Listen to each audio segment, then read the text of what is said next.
Sejam bem-vindos à Revista Fórum, eu sou Carlito Neto, historiador e cientista político, e hoje eu estou aqui para falar com vocês sobre a matéria ontem avassaladora do Fantástico, que joga por terra qualquer e toda, para ficar bem pleonástico aqui essa fala, dos bolsonaristas de que existe uma perseguição contra o Bolsonaro, que foi a esquerda que organizou o golpe do 8 de janeiro, que não tem prova disso, que não tem prova daquilo. Quem tem um mínimo de seriedade na discussão política e quem tem um mínimo de responsabilidade no que está falando, ao ler e ouvir o que foi mostrado ontem no Fantástico, entende claramente que a assinatura do decreto do golpe não foi feita por Bolsonaro ali já em dezembro, no final de dezembro, porque como revela o áudio, ele tinha sido informado que seria preso. E isso corrobora a versão dada ali em depoimento pelo comandante do Exército àquela altura, o general Freire Gomes, que disse que falou por mais de uma oportunidade com o Bolsonaro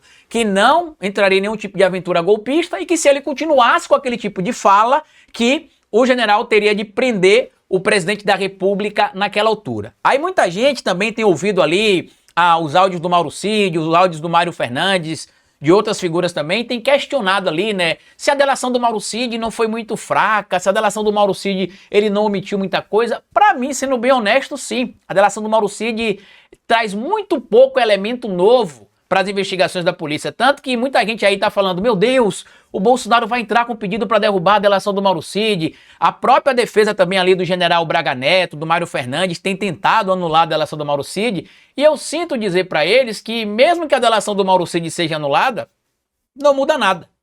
Ouso dizer aqui, inclusive, também que cerca de 90 a 95% do material que a Polícia Federal conseguiu no curso da investigação não foi graças à delação do Mauro Cid, mas graças, inclusive, ao deputado federal, lá do estado do Ceará, André Fernandes, que incentivou a abertura da CPMI do 8 de janeiro, e foi graças à CPMI do 8 de janeiro que se chegou à tentativa de golpe, à minuta golpista, ao roubo das joias sauditas, à falsificação do cartão de vacinação, independente da delação do Cid. Na verdade, na minha análise, a delação do Cid, ele até protege demais figuras que não deveriam ser protegidas, ele omite informação, ele esconde informação, e digo aqui para vocês, na minha opinião pelo menos, isso aqui é uma análise baseada no que eu entendo do direito, o ministro Alexandre de Moraes foi generoso demais com o Mauro Cid. Por quê? O Ministério Público Federal e a Polícia Federal, percebendo que o Mauro Cid mentiu, omitiu e escondeu várias informações, decidiram pedir a suspensão do acordo de colaboração premiada no que diz respeito aos benefícios para o Mauro Cid e o pedido de decretação da sua prisão preventiva. O Procurador-Geral da República, Paulo Gonet, pediu isso e a Polícia Federal também. Isso é dito, inclusive, no último depoimento que o Mauro Cid presta e que o ministro Alexandre de Moraes lembra a ele. Estou te dando a última chance, depois não diga que eu não avisei. E com todo o respeito, ministro Alexandre de Moraes, vulgo Xandão, que eu tenho por você, por Vossa Excelência, eu acho que você foi bonzinho demais com o Mauro Cid. Eu acho que você deveria ter revogado o acordo de colaboração premiada porque ele mentiu, omitiu e escondeu informações. E isso viola o que estabelece a Lei 12.850 de 2013, a famosa Lei das Organizações Criminosas, que estabelece ali um instituto da colaboração premiada e que lá é bem claro, ao dizer no seu artigo 3º-A, tá? 3º-C, perdão, bem claro, tá claro como a luz do dia aqui, que o indivíduo que faz a colaboração premiada, ele tem a obrigação de narrar todos os fatos ocorridos. Tanto que está bem claro aqui no parágrafo 3º do artigo 3º-C, está aqui, ó. No acordo de colaboração premiado, o colaborador deve narrar todos os fatos ilícitos para os quais concorreu e que tenha relação direta com os fatos investigados. Não fala ali, o colaborador pode narrar, o colaborador se quiser narrar. Não, fala, ele deve, obrigação, dever, deve narrar todos os fatos ilícitos. A gente sabe que o Mauro Cid escondeu vários. Ontem, por exemplo, é possível também ouvir em um dos diálogos ali, citados ali pelos diversos citados, pelo próprio Guilherme Almeida, se não me falha a memória, pelo Mário Fernandes. Deixa eu ver se é o Guilherme Almeida, só para eu não ser injusto aqui, tá? É Guilherme Marques de Almeida, tenente-coronel. Pelos próprios áudios ali do tenente-coronel Guilherme Marques de Almeida, que estava lotado inclusive no Comando de Operações Terrestres do Exército, que era ligado inclusive ali a um dos gabinetes da presidência da República, naquela altura, né, na Secretaria-Geral da Presidência da República, junto com o Mário Fernandes, eles trocam ali mensagens, vários membros das Forças Armadas, dizendo que o Bolsonaro não poderia ser desestimulado, o Mauro Cid confirmando que ele teria alterado a minuta golpista, teria deixado bem enxuta, outros militares dizendo que já tinha recebido a informação que não daria em nada, porque Bolsonaro não estaria tendo o apoio do alto comando e que inclusive estava com medo de ser preso e que apesar da minuta estar enxuta ali, ele não iria assinar. Carlito, mas se ele não assinou, não tem crime não? Ele só teria cometido o crime se tivesse assinado? Não, meus amigos, porque o crime não está em consumar o golpe de Estado.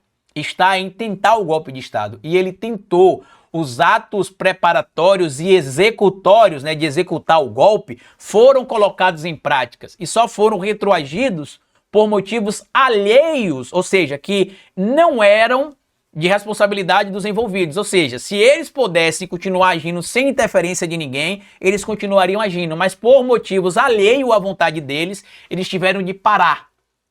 Não é por livre e espontânea vontade, como a gente costuma citar no direito, né? Não foi um arrependimento eficaz. O indivíduo começou a cometer uma conduta ilícita, percebeu que aquilo era ilícito, decidiu retroagir a sua conduta e sanar o dano que poderia ter sido gerado por aquela conduta. Não foi isso que aconteceu. Não, os indivíduos colocaram os militares na rua, né? Isso é bem claro. Dia 15 de dezembro isso ficou bem claro. O Mauro Cid confirma isso, inclusive, na delação premiada dele. Então, o que é que eu acho que precisaria acontecer agora dos próximos passos? Na minha análise, a prisão preventiva do Bolsonaro é uma necessidade pelo risco de fuga dele, pelas agitações que ele tem promovido, né, as convocações de atos, como ele tem convocado agora no dia 16 de março, né, inclusive atacando o STF. Muita gente tem comentado que os atos não são antidemocráticos, que os atos podem acontecer, que os atos não são inconstitucionais, porque a Constituição garante os atos. Deixa eu ler o que diz aqui o artigo 5º da Constituição, porque muita gente, inclusive o empresário da fé, Silas Malafaia, sempre que pode, né, costuma citar que as manifestações estão previstas na Constituição. Eu vou ler aqui dois incisos do artigo 5º, tá? O inciso 16 e o inciso 17, para que a gente explique claramente para o povo que vai para a rua no dia 16 de março o que pode e o que não pode. E vou ler também o que diz o artigo 5º, inciso 44. Olha o que diz o artigo 5º, inciso 16. Todos podem reunir-se pacificamente, sem armas, em locais abertos ao público, independentemente de autorização, desde que não frustrem outra reunião anteriormente convocada para o mesmo local, sendo apenas exigido o prévio aviso à autoridade competente. Isso aqui é o inciso 16 do artigo 5º, beleza? Já no inciso 17 do artigo 5º fala o seguinte: é plena a liberdade de associação para fins lícitos, vedada a de caráter paramilitar. E no artigo 5º, inciso 44, ainda diz o seguinte aqui bem claro, certo? Constitui crime inafiançável e imprescritível a ação de grupos armados, civis ou militares contra a ordem constitucional e o Estado democrático de direito.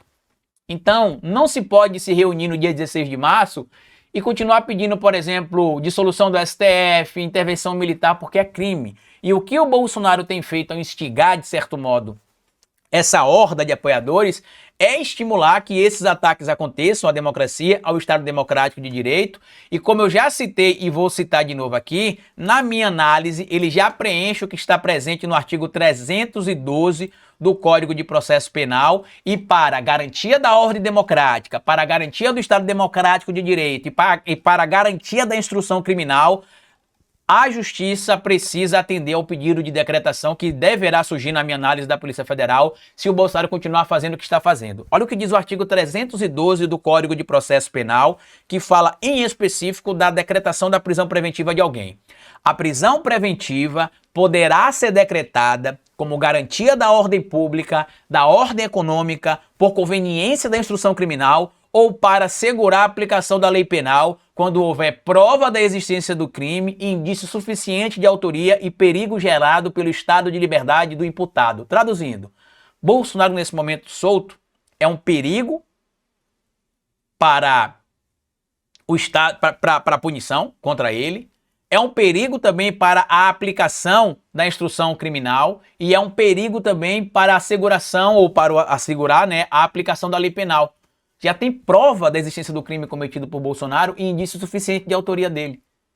Então, se não tiver a decretação da prisão preventiva, na melhor das hipóteses, isso na minha análise, evidentemente, deveria se ter a colocação, pelo menos, de uma tornozeleira eletrônica para se fazer o monitoramento do Bolsonaro. Do jeito que tá, meu amigo, tá muito fácil para ele fugir. Muito, muito, muito fácil.